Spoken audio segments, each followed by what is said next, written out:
good morning. It is Wednesday, November 25th, day 5 of the event window here at the Target Maui Pro, the 10th and final stop on the Samsung Galaxy Women's Championship Tour. You're watching Dawn Patrol.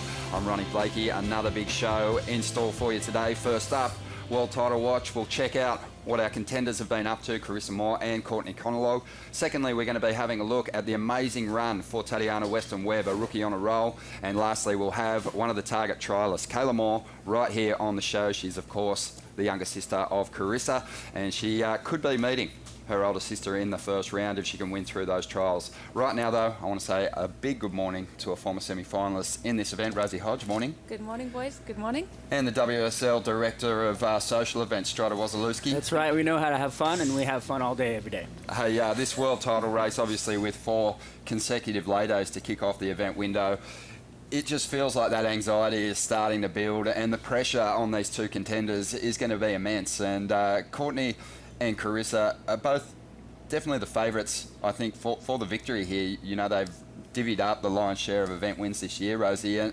it's really starting to get interesting just looking at this forecast. Who's going to win? Definitely. I mean, you hit the nail on the head. You go into Europe, there's so many events back-to-back after Trestles, and you gain that momentum. And right now, you know, we've been in a little bit of a lull, so these ladies have had so much time to kind of put their mind into it and kind of feel that pressure situation. So, you know, whoever's going to deal with that the best is going to look pretty good.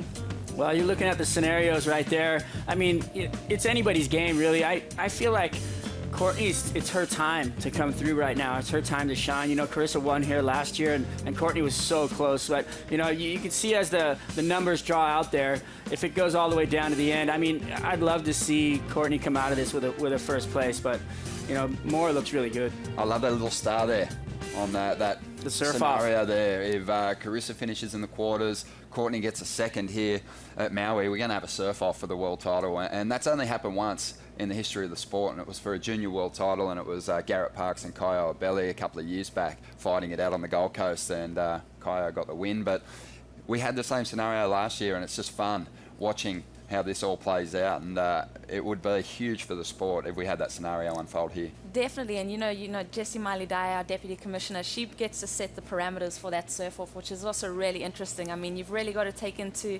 consideration both these ladies and think about, you know, a scenario that's going to kind of give each of them an opportunity to come out with the world title. So there's so many different things that we could look at, and the world title has been so interesting to watch this year go down. Who are you going to be hashtagging for the victory, Strada? I think Go you already Courtney, said it. I think, yeah. I kind of did that already, but you can go Courtney or go Carissa, because it's going to be a tight race all the way to the end. And like you said, they're on different sides of the draw, and they're going to meet somewhere in the end, hopefully. Bring it on. Well, from the red carpet of the American Music Awards to the red dirt here on the point at Honolua Bay, let's say good morning to Chelsea Cannell and get the call. Thanks so much, Ronnie. I'm here with our Deputy Commissioner, Jessie Miley-Dyer. And Jessie, today it looks still a little bit flat. I know you guys have been struggling with that for the last couple of days, so I'm guessing we're not running. Yeah, you know, it is still really small out here, and it's, you know, there's a little bit more motion than we've seen, you know, the last couple of days, but it's still flat. It's still no waves on offer, so we're going to come back for tomorrow. What kind of size are you looking for out here for it to be contestable? You know, I'd actually really love to be able to hold us in, you know, 4 to 6 foot, like, you know, 4 to 6 foot Hawaiian as well. I think that would be a really fantastic platform for the women. So I'm going to cross fingers and hope that second part of the waiting period, you know, gives us something. But, you know, even if it gets to about 3-4 foot is when we would probably press go. All right, well, that sounds like a good plan. But for today, we have a lay day. Ronnie, I do follow you on Instagram at RonDogBlakey. I saw those turtles. Can you take me to check them out? Oh, most definitely. No, we can definitely do some turtle watch, and it's the beautiful thing about this place. There is so much to do and so much to see on this island. It's one of our favourite stops on the tour. Yeah, you can't get bored around here. And also, I mean, we're on an island. There's got to be waves somewhere so we can hunt them down. I know a lot of the ladies have been getting in the water, getting a couple waves, testing out equipment. Well, let's see. There's definitely waves out there. There's definitely waves out there somewhere, and there's something to be done. The surfline forecast, unfortunately for Honolua Bay, does not look amazing for today. I mean, we saw the roll-off, and we don't see many waves out there right now, but, you know, there's something coming. There's a lot of activity up there in the North Pacific, and you can see that northeasterly flow right there. Not ideal, but if it does pick up enough, it will wrap around and get into the bay. So we could be keeping eyeballs on it for tomorrow. But then you see that next swell roll in right there. And that north, as it passes by, that north-northwest swell does come into the window. Today, 0 to 0 feet. Not looking good. That's probably the worst one I've seen yet. We're charging out there today. But yeah. But it does roll up. It does roll up. Look at that. Friday, Saturday, and Saturdays.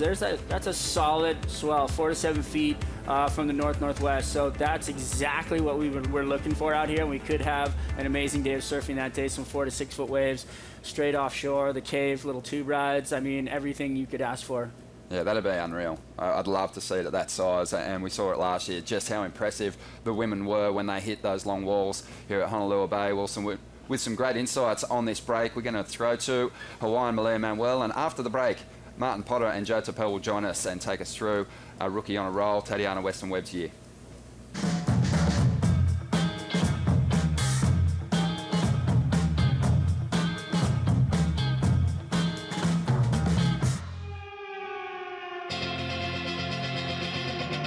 It's one of the best waves in the world. Honolua Bay really puts the dream to the dream tour. When you're driving down the dirt road, you park along the cliff, you see the waves coming through from the top of the point all the way to the cave, and it's just really special. Being from Hawaii, it's really special just to island up over here and be able to surf on Maui, and definitely feel at home a little more. I'm so close to home, and just the feeling and the people around you, it's different here, and I love to be back. There's multiple sections here at Honolua, and you have the point, and then you have the middle of the cave where the conus usually runs, and then you have keiki bowls. This place really likes a northwest swell, and that's where the cave works and has the barrel and the power, and the keiki bowl kind of comes at you, and you get a really good end section hit, and north swells really kind of break to the point more. What I love the most about Honolua is just the way it shifts and gives you a challenge every day and every swell. And it could be playful, it could be powerful, it's shifty, it's just an amazing wave to experience. And to see huge sets rolling through and a barrel just coming from the cave all the way into keiki bowls is just an amazing sight.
Aloha and good morning and welcome to Dawn Patrol here at the Target Maui Pro, the 10th stop of the Samsung Galaxy Championship Tour. We're here at the beautiful Honolua Bay to decide the season finale, to see who's going to take out the event, the world title, requalification. There's a lot on the line.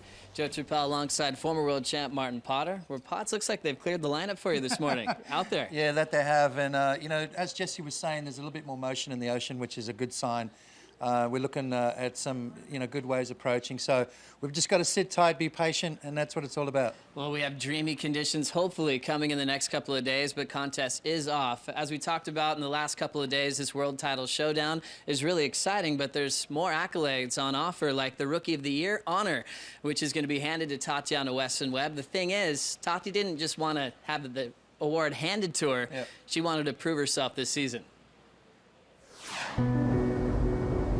Going against girls who I've looked up to my whole entire life, it's really difficult to just get a grasp of reality. It's not a game anymore, it's like serious, this is your job, you gotta beat them. Looking back on my year, I'm so pleased with myself, especially being a rookie, and I feel like I've learned so much already. There's no one to compete against for Rookie of the Year, but you need to earn that title, you know? You don't just call yourself Rookie of the Year for nothing. With my second place result in France, I've really realized how achievable everything is. My brother has just pushed me beyond the limits. I think that's why I'm so crazy and I love big waves. He always told me to go. He never told me to look back and worry about things. He just said, go, why don't you go? We are progressing more than ever now, but I feel like what's missing in women's surfing is just the ability to make hard things look super easy and barrel riding. Waves like Chopu that the guys have, it's so much harder to just achieve even the drop. That kind of challenge just pushes people so much. It's beautiful in a different kind of way, and I would love for women to have more waves like that. But I think that's only going to come with time. Live it in the moment. Don't think about mistakes in the past. Only focus on the present and how you can improve yourself in the future. Don't overthink it, just have fun. There's always an opportunity to do something great. Why don't you do it? The confidence is clear when you hear Tatiana Weston-Webb speak. Yeah. She's dangerous, and that's why she's sitting number 8 in the world at the end of her first year on tour. And she's done that in varying conditions, big gnarly barrels in France, all the way to snapper rocks, little right-handers. So, she's got game in all kinds of conditions, and she's just that stealthy competitor. She said, it's not going to be given to me. I've got to go out there and take it, and that's exactly what she's done. She's going to be around for a long time, and she's already rattled the cages of the top echelon, so I think there's a lot more to come. So true. It's rare when a rookie just comes on tour and requalifies, but when she's already in the conversation of best ever on tour as far as tube riding's concerned, that's a huge statement. She started off this season with a semifinal on the Gold Coast, and she kept building quarters in Fiji, but she's known to charge there. But the European leg was epic to watch. She made the semifinals in Portugal and made her first CT final in France. That's exactly right. I mean, there was one day there where it was pretty large, sort of in the 6 to 8 foot range, and they were questioning whether they should go. She wanted to go. She was the one that really tipped the vote, and she got out there and got a 10-point ride. So amazing stuff from Tatiana. Expecting big things from the Hawaiian here at Honolua Bay. When you think about this Rookie of the Year honor, we have such an epic Rookie of the Year class. Looking back a few years, our current Deputy Commissioner, Jessie Miley-Dyer, won back in '06. She actually won this event that very same season.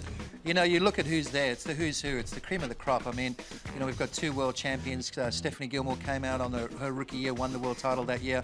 You've got Kayla Moore. I mean, it's just the who's who of surfing, and it's one of those things that you want to have. I mean, it's even on the men's side as well. You look at, the Rookie of the Year, they're all champs. You think about that too. A lot of these surfers won World Junior champs. They're destined for big moments. Nicola Atherton, former World Junior champ, won Rookie of the Year on her first call up into the top 17, which is a huge statement. You think about last season, with our Rookie of the Year race, how different it was. Yep. Joanne DeFay really had to earn it. She had 4 surfers she was battling with, and all 4 of those rookies were able to re-qualify for this season. Yeah, that was a great rookie season. I mean, we love that. That's what we want to see. We want to see these young ladies come up as well as the men and really push the world, the top guys. And that's exactly what Joanne did.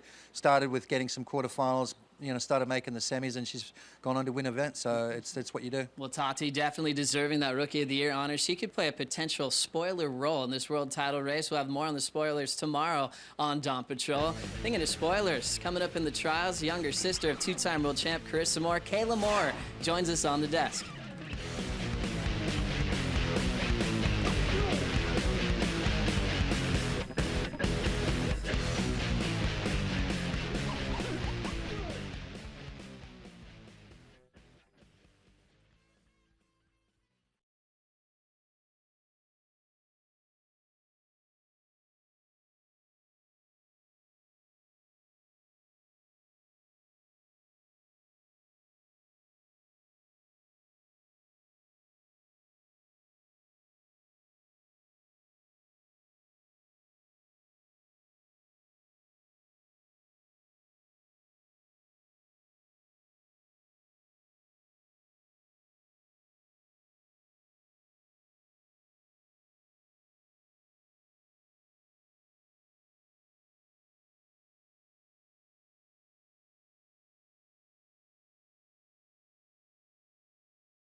Welcome back to the show. Ronnie Blakey joined by Rosie Hodge and our guest for today, 17-year-old Kayla Moore, the younger sister of Carissa. Good morning, Kayla. Good morning. So good to have you here on the show. Just tell us first up what it means to you to be competing in the trials for this event, and we can't help but look forward to that first round. And if you win these trials and you make it through, you're going to be surfing against your big sister in that first round. That must feel pretty amazing too. That'd be really cool. That'd be an amazing experience. I'm really excited to be here. I feel really blessed and honored to be able to be in the trials and to be picked among a bunch of other really good girls. And I'm excited to surf Honolua Bay with only like 3 other girls out. Like, it's going to be so much fun, and I'm just like really excited for the whole experience. And if I end up like making the round, like it'd be a really cool experience to surf against my sister. And we've got Carissa on set here too. But look, for us, we don't know too much about these other competitors that you're going to take on. So maybe you can tell us more about your rivals in that trials heat. Yeah, well, there's Dax McGill, there's Brisa Hennessy, and there's Summer Machado, I think. And they're all really good girls. They all compete, and they like do really well, and I've gotten to grow up with Brisa and Dax and surf against them a lot, so beautiful. It'll be exciting. And then we've got some vision of you actually competing too, I believe. So it's going to be fun to see this one play out. And like I mentioned before, that first round will be pretty impressive too, if you can make it through the trials. And Hopefully. Kayla, I know you've been competing at NSSA for the varsity 2 times woman champ there. You know, you captained that team. So just tell us a little bit about your competitive career and the things that have, that's been inspiring your surfing. Awesome. Well, I definitely have like my own path, and doing that with the Kamehameha Surf team and leading the varsity women's girls and helping the guys out a lot. It's helped me. I like a lot of the team environment, and to just be a part of that and try my best. I really like all the support I get on a team, and competing is, I love doing it. I love surfing, so I want to just see where it goes and where it takes me. Beautiful. It almost seems yourself and your sister, you guys have such a close relationship, but you definitely bring that fun element into it. So what is it about surfing? And when you guys are surfing together, I mean, that's such a special bond that you two have. Yeah, she's my surfing buddy. She's like my best friend. It's really cool. I think she's an amazing surfer. We definitely have different paths, so I'm just seeing where mine takes me. Your path has already taken you around the world. You've got to experience surfing in Fiji on a trip with Carissa. Tell us, what's your favourite destination that you've travelled to so far? Well, we recently went to Costa Rica like a couple months ago over the summer, and I had a really great time there. It was like so many lefts, and she didn't like it, but I loved it. And it was really fun. And the people that came with us, they were really awesome. Good support. And my dad and Luke and Rissa, so it was nice to be with the family. Definitely seems though there's a big explosion of young talent coming through from Hawaii. Would you put that down to the great waves that you have on offer over here? No, like, yes, I mean, the waves are amazing here. I love surfing at Kiwalos. There's a lot of really good girls coming up at Kiwalos, like really young girls, and they just love surfing. So it's cool to see that happening and see where that'll go. What about Honolua? Have you spent much time here? I've come here a couple times before, but we haven't got to surf it yet, but I'm excited to surf it. Bring it on. Well, stay with us, because after the break, Kayla's going to stay with us on the show too, and we'll get into her predictions for this title. I got a feeling I know who she's going to pick for the win.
Welcome back. We're loving having Kayla Moore on the show this morning. Kayla, you mentioned that Carissa is your surf buddy. You guys obviously enjoy getting out there together, but you don't get too many opportunities throughout the year with Carissa away competing on the schedule, so it must be special this time of year, being in Hawaii with Carissa, surfing with her, and also having your whole family around.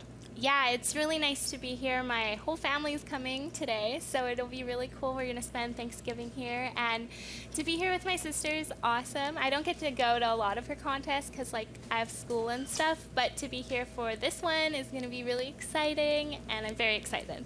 And then obviously, Carissa's going for a third world title, and she's got her goals set out. So how do you kind of calm those nerves and keep it fun and keep the environment relaxed?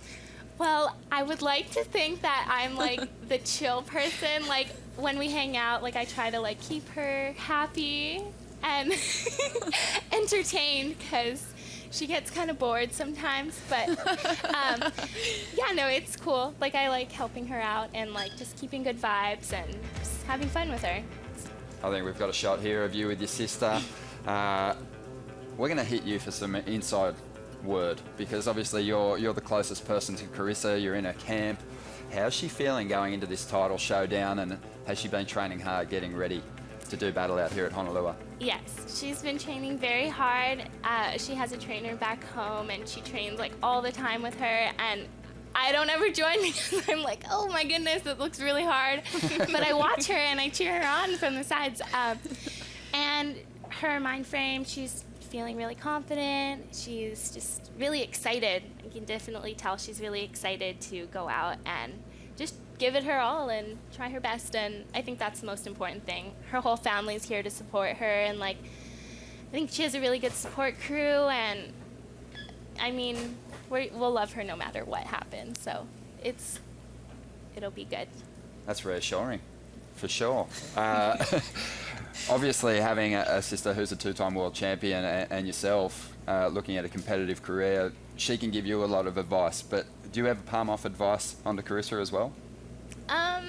Well, I would just tell her to just go out there and try her best, and don't think about like the other people or what else is happening, because like all you can really do is focus on yourself. And like for me personally, like that's what I try to do and work on, because sometimes when I think about like other people